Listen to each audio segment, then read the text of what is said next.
Yeah. So let's read word to word meaning and then we'll repeat. So because this is Bhagavad Gita, which was directly spoken by the Lord Himself, so there are certain scriptures which have come from the Lord, but this is such a scripture which is directly spoken by the Lord. So just like, for example, Mother Ganges, when it because it originates from the Lord's lotus feet, it becomes so pure. It is worshipped all over the world, isn't it? So similarly, Bhagavad Gita is directly coming from the mouth of the Lord, isn't it? So it has these 700 verses are very very glorious. Even just by chanting these verses, you will feel the vibration, right? If we attentively and very sincerely chant these verses, you'll feel the benefit just merely by chanting, without even going into the meaning, right? So let's very sincerely and loudly chant, okay? Na buddhi bhedam janyed अज्ञानां कर्मसङ्गिनां जोषयेत् सर्वकर्माणि विद्वान् युक्तः समाचरन्. Okay, now one of you repeat. Let's start from here. Yeah, we'll repeat after you. Na buddhi bhedam janayeda ajnana ajnanam karma sanginam joshayet sarva karmani vidwan yukta samacharan. You want to try? Yeah, please. Na buddhi bhedam janaye ajnanam karma sanginam joshayet sarva karmani vidwan yukta samacharan. Thank you. Yeah, Prabhu, you want to try? What's your name? Abhijit. Oh, nice. Please. Na buddhi bhedam janayet ajnanam karma sanginam joshayet sarva karmani vidwan yukta samacharan. Yes, Prabhu, you want to try it? What's your name? Prabhakar, yes. Yeah, yeah. Sure, sure.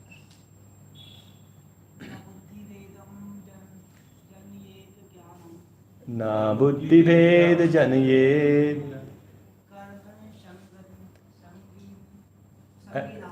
ajnanam karma sanginam joshayet sarva karmani vidwan yukta samacharan. Thank you, Prabhakar Prabhu. Prabhu, you want to write?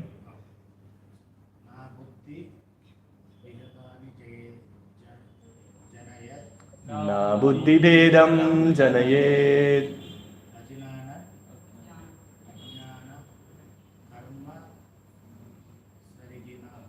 ajnanam karma sanginam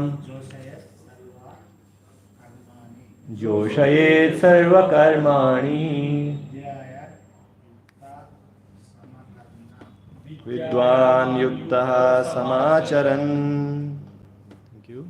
You also want to try, Prabhu? No? You want to try or no? No? Okay, fine. Okay, so let's read word to word meaning so that we understand it better. Is it visible? Yeah. Okay. So you can repeat after me. Na, not. Buddhi bhedam, disruption of intelligence. Janayet, he should cause. Ajnanam, of the foolish. Karma sanginam, who are attached to fruitive work. Joshayet, he should dovetail. Sarva, Sarva, all. Karmani, Karmani, work. work. Vidwan, Vidwan, a learned person. a learned person. Yuktaha, Yukta, engaged. engaged. Samacharan, Samacharan, practicing. practicing. So the meaning of this verse goes like this: so as not to disrupt the minds of ignorant men attached to the fruitive results of prescribed duties, a learned person should not induce them to stop work. Rather, by working in the spirit of devotion, he should engage them in all sorts of activities for the gradual development of Krishna consciousness. Okay, so we'll try to read this and then discuss. Yeah, can you start reading loudly? Huh? That is the end of all Vedic rituals. All rituals. वेदेश सर्वैर अहम एव वेद्यः. Yes. Vedesh, Vedeshcha Sarve Aham Eva Vedaya. That is the end of all Vedic rituals, all performances of sacrifices, and everything that is put into the Vedas, including all direction for material activities, are meant for understanding Krishna, who is the ultimate goal of life. But because the conditioned souls do not know anything beyond sense gratification, they study the Vedas to that end. But through fruitive activities and sense gratification regulated by the Vedic rituals, one is gradually elevated to Krishna consciousness. Therefore, a realized soul in Krishna consciousness should not disturb others in their activities or understanding, but he should act by showing how the results of all work can be dedicated to the service of Krishna. The learned Krishna conscious person may act in such a way that the ignorant person working for sense gratification may learn how to act and how to behave. Although the ignorant man is not to be disturbed in his activities, a slightly developed Krishna conscious person may directly be engaged in the service of the Lord without waiting for other Vedic formulas. For this fortunate Man. For this fortunate man, there is no need to follow the Vedic rituals, because by direct Krishna consciousness, one can have all the results one would otherwise derive from following one's prescribed duties. Hare Krishna. Hare Krishna. Perfect. Thank you. So before we start discussing this paragraph, we'll chant prayers to invoke the blessings of all the gurus, all the acharyas. So you can fold and meditate on these prayers. ॐ अज्ञानतिमिरान्धस्य ज्ञानाञ्जनशलाकया चक्षुरुन्मीलितं येन तस्मै श्रीगुरुवे नमः. नमो विष्णुपादाय कृष्णपृष्ठाय भूतले श्रीमते भक्तिवेदान्तस्वामीति नामिने. नमस्ते सरस्वते देवे गौरवाणी प्रचारिणे निर्विशेष शून्यवादी पाश्चात्यदेशधारिणे वाञ्छाकल्पतरुभ्यश्च कृपा सिन्धुभ्यैव च पतितानां पावनेभ्यो वैष्णवेभ्यो नमो नमः. हे कृष्ण करुणा सिन्धो दीनबन्धो जगत्पते गोपेश गोपिकान्त राधाकान्त नमस्तुते. तप्तकाञ्चन गौराङ्गी राधे वृन्दावनेश्वरी वृषभानुसुते देवी प्रणमामि हरिप्रिये. जय श्री कृष्ण चैतन्य प्रभु नित्यानंद श्री अद्वैत गदाधर श्रीवासादि गौर भक्तवृंद. हरे कृष्णा कृष्णा कृष्णा हरे हरे हरे राम राम राम हरे हरे.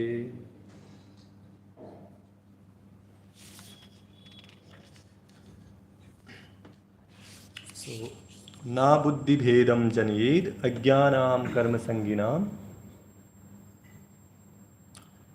जोशयेत सर्वकर्माणि विद्वान युक्तः समाचरन्.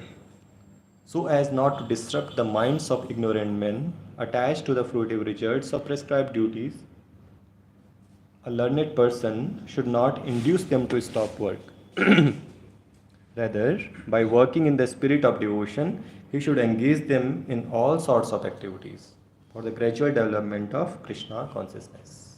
Okay, very beautiful words. So, for next 10 minutes or 15 minutes, we'll discuss and try to get one lesson. Bhagavad Gita is filled with wisdom. So, any day we just open the Bhagavad Gita and there'll be something which Krishna wants to pass on to us, wants to inspire us, right? And beautiful part is that Krishna, since he's omniscient, he exactly knows what's going on in our life, what is that particular guidance we need in this particular time, and we'll exactly get that, right? So that's the glory of Bhagavad Gita, right? So these words, uh, so it says that a lot of different terms are used, so we'll try to decipher all these terms. In essence, this verse is telling us how a person who has knowledge of scriptures, who is realized and enlightened, should behave towards the people who are bereft of knowledge, who are ignorant, who are foolish. So, what should be his behavior towards these? Right. So now, usually, what do you think? What generally is the behavior of a person who has knowledge towards the person who is foolish? What do you think? What is the behavior in general? We ignore it. Huh? Try to ignore them for Ah. maintain distance.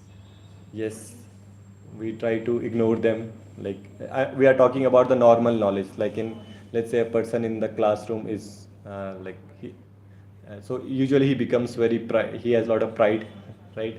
And then he tries to downplay all the people who are foolish in the classroom. Isn't it very common? But then Bhagavad Gita is telling that now similarly in spiritual realm, it is about so now the people who are having knowledge means those people who know what is the value of this life. That is called knowledge. Knowledge is not about our IDJE grades or our any marks for that matter. It's about the knowledge of the body and soul and the purpose of this apparatus that is given to us. Right? That is knowledge. Now there is 99.999 and so many people who are bereft of this knowledge. They don't even know that there's something called soul within. Right? So Bhagavad Gita, this verse is telling that person who are having knowledge, they should encourage them in two ways. How? By their actions. Encourage them by their actions, and second, by their words. Rather than ignoring and feeling pride, a person who has knowledge, or we can call him a devotee, should inspire others by his actions. That's see how a person of Bhagavad Gita behaves. So he should really show, he should really practice and show as an example. Okay, this is how you are going to become. Right? So he should be a perfect example for those. Now, second is that by their words, by speaking encouraging words, so he tries to encourage. Now, you might have heard of different terms like karma kanda, karma yoga, bhakti yoga, nishkam karma yoga, sakam karma yoga. Have you heard of these terms? Yeah. Or some of these at least? Right? So let's start with, so we'll try to understand these and how it is practically applicable. So what is first of all karma kand? Can anyone say what is karma kand, this word? Karma kand.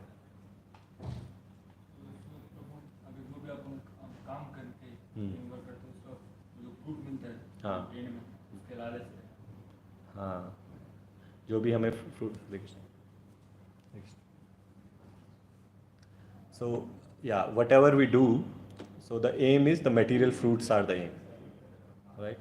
So for example, we want to do something, even if sometimes we go to temples, but then the end, like internally we come with a list, you know, so these are the things we want. Maybe at different stage, a person who wants to get his son or daughter married, he'll say, my lord, get my daughter married. Person who wants a job, So he'll pray, Lord, it's enough. I'm disgusted now. Please give me a job. Right? So we have our own wish list, and and when we go to the Lord with a material fruit, with something material fruit, but that does not make it karma kand. So, but going to the Lord for material fruits, yes, it's a karma kand because it is recommended doing some sacrifices.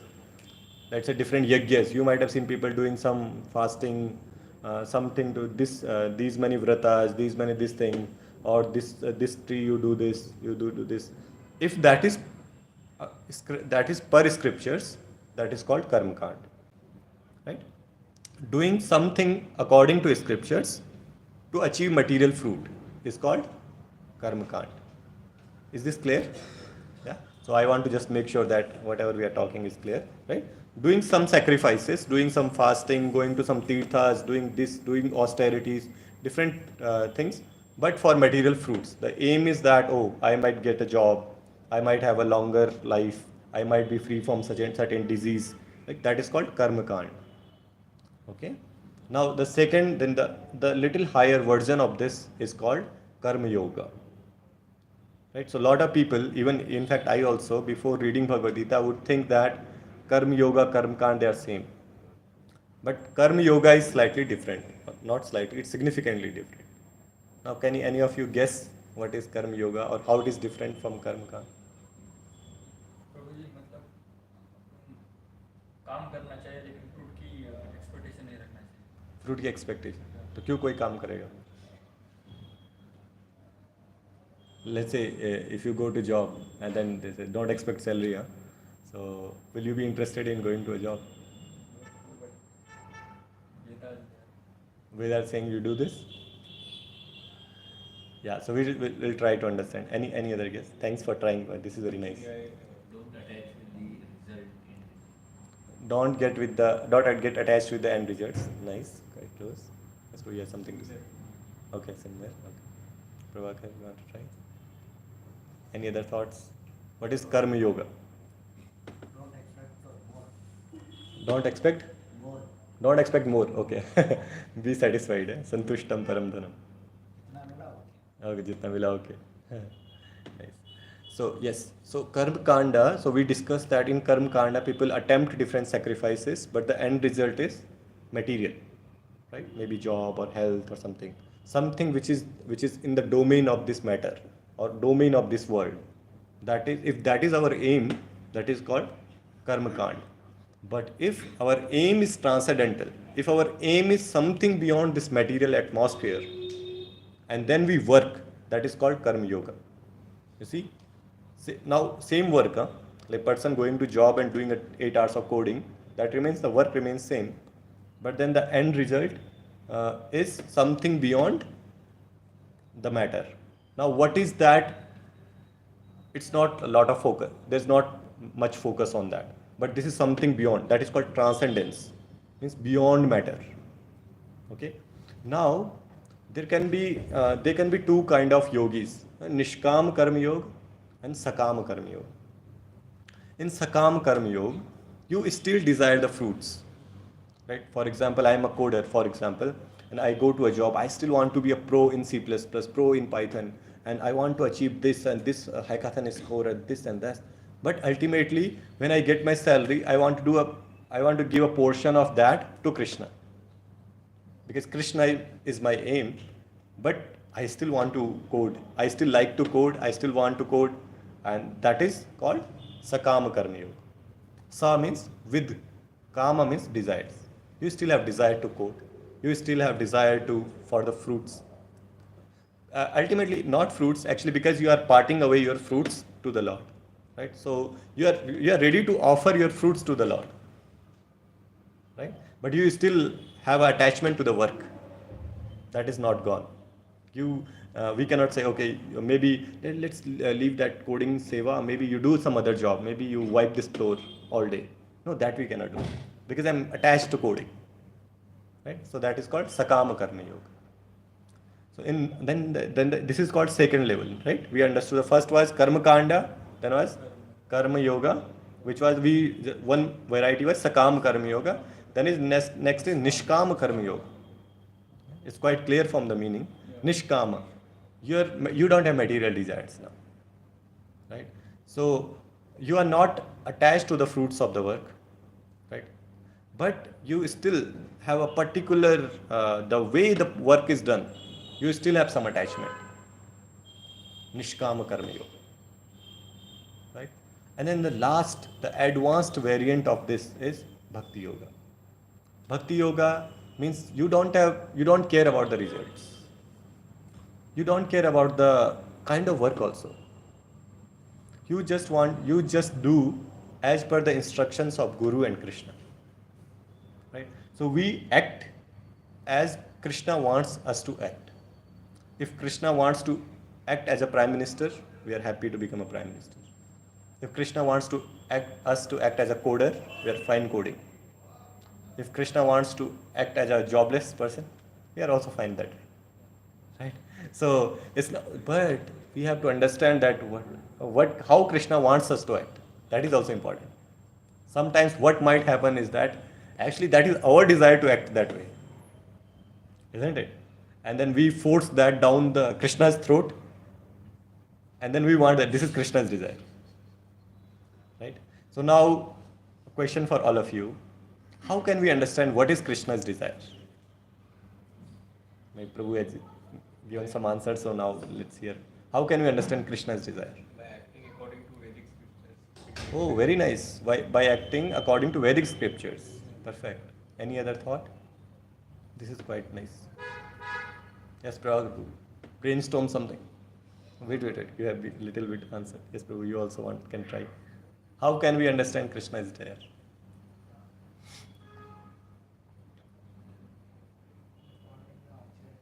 By following the acharyas.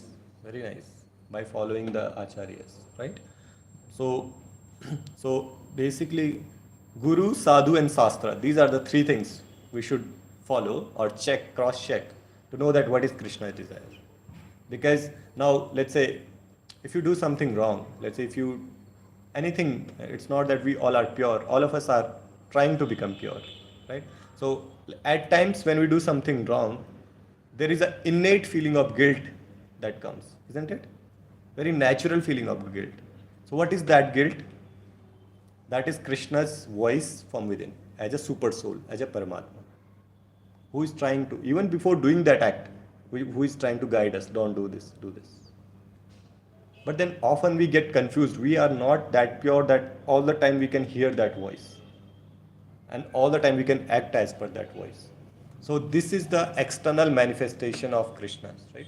Because all the scriptures came from the Lord. So now Krishna, his instructions, direct instructions, and the scripture instructions, they are same. So if we have to understand what is Krishna's instruction, we should act as per the scripture. Sometimes it might be even difficult. For example, when you read this translation, you might have thought, okay, what is the meaning of this only? I'm reading it in English, but I'm not able to understand, isn't it? Sometimes even scriptures are difficult to understand. So then we have other two. What is Guru and Sadhu? Okay, so now we have to understand. What is Guru? Guru is like Srila Prabhupada. Guru means one who follows his Guru. One who follows his Guru, and that way there is a disciplic succession till Krishna. That is called Guru. It's not that anyone claiming and that he becomes Guru. There should be a chain going till Krishna. So that is Guru. Then Sadhu. Who is Sadhu? A person whose full conduct and behavior is as per the scriptures. There are different qualities mentioned in the scriptures. Right? He should be tolerant, he should be humble, he should be truthful, he should be clean. Like that, there are different qualities whose conduct is per scriptures is sadhu. Right? So, in nutshell, we should take these three: Guru, Sadhu, Shastra, basically scriptures, Krishna's voice as a Paramatma, and then Sadhu, other saintly devotees, and then mold our life in that way. So that becomes the highest platform of Bhakti Yoga, where you don't care, okay, what kind of work, you don't care about that, because you are not caring about the work also, you won't have any attachment to the result also. Right? So, but you are just happy doing your duty for the pleasure of Krishna. Right? For example, let's say a devotee. Now you might have seen ISKCON devotees distributing Bhagavad Gitas, right, in December month especially, right. Now this might look like a normal sales thing, but a devotee is coming from his house, picking Bhagavad Gita from his temple, praying to the Lord, and then going out on the streets and giving. Now he is not caring, okay, one Bhagavad Gita or 100 Bhagavad Gita, he won't care. He is not getting any commission out of that, right? That seva is done for Krishna's pleasure. He's just going out on the street for pleasing Krishna is the success of the job. That is the bhakti yoga, right? So normally what happens, let's say now, so point is the work remains same. All of you who are let's say trying to become follower of Bhagavad Gita, you will still be externally in the same job roles. You'll be still be the coders, you'll still be the students, you'll be the fathers, sons, same responsibilities would be there. It's just a matter of consciousness. A devotee would also be doing the same thing, but the consciousness would be very different, right? So that's what we have to learn from this. So we are coming to the conclusion that Krishna is telling that a devotee, rather than, so normally a person might say, hey, you are ignorant fool, what is the use of working so hard, what is that thing you are going to take with you after death? You won't take a single penny, why you are struggling so hard? So this is not the devotee should tell, because this will disturb the person, isn't it? A person is working very hard and you are coming in between and just bashing him. On the other side, what is the Bhagavad Gita recommending? That because the person is very immature and you are trying to make him artificially renounce. You are saying leave the job, leave the work, leave the work. So this artificial renunciation will simply create havoc. So rather than artificially renouncing, we should inspire him by our own example, that how same work can be done in very good consciousness, right? So now we'll wrap up. I would like to hear from you anything, any one point which stuck with you or anything you learned from this shloka of Bhagavad Gita. Maybe for a minute or two we can just revise.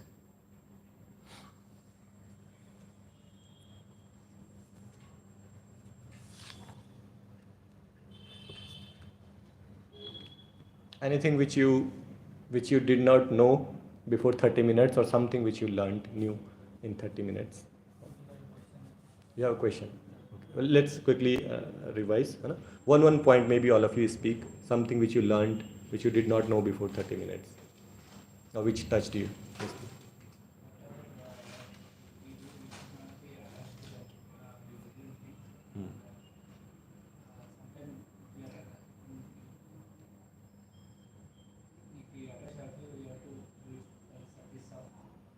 Yeah.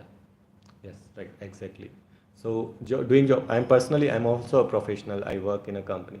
So I have family. I have a daughter also. So we take care of the family. We work, right? And same. There are so many people who are working. So many people who have family, daughters, sons, right? But then at the same time, the consciousness of a devotee is different. We are going to a job for Krishna's pleasure. Whatever results are coming as salary or anything, we are using for Krishna's service, for helping devotees, for serving devotees, for serving family members who are also devotees. Right? So that is the concept. Very nice for you. Yeah. Yes, you want to say something? Anything you learned? Yeah. Anything you learned? Yeah, yeah. Yes. So like let's assume some person is not on the right path, or Ah. is attached to some results or more about materialistic things. Yes. So we shouldn't stop him to do his duties. Instead, we should show our devotion and how we work in the Yes. spiritual way, Yeah. and we should try to involve him in this, because if he comes in Krishna consciousness, automatically the rest of the things he will realize. Perfect. Yes, Prabhu. Very nice. Very nicely summarized. We should inspire him, and we should ask. So, like we talked about karma kand, karma yoga, sakam karma yoga, niskam karma yoga, and bhakti yoga. So, if he is totally into material, we should at least you offer something to Krishna. Like, try to engage him in Krishna's service. Perfect. Yes, Prabhu. You learned something. On this, especially Hmm. shloka, Yeah, I yeah. already learned like you don't need to leave any job or any your Yeah, It's definitely. material responsibility. Yeah. Still you can be the part of the Krishna Exactly. consciousness In and ISKCON, you'll see, like all of you are fully literate people, fully aware. You see 99.9% devotees are working and professionals, right? And they are very IIT, NITs, MIT graduates, right? So they are very, very skillful, learned. But at the same time, you don't have to leave anything. It's just that we have to apply it in Krishna service. Very nice. Yes, Prabhu, you learned. Only,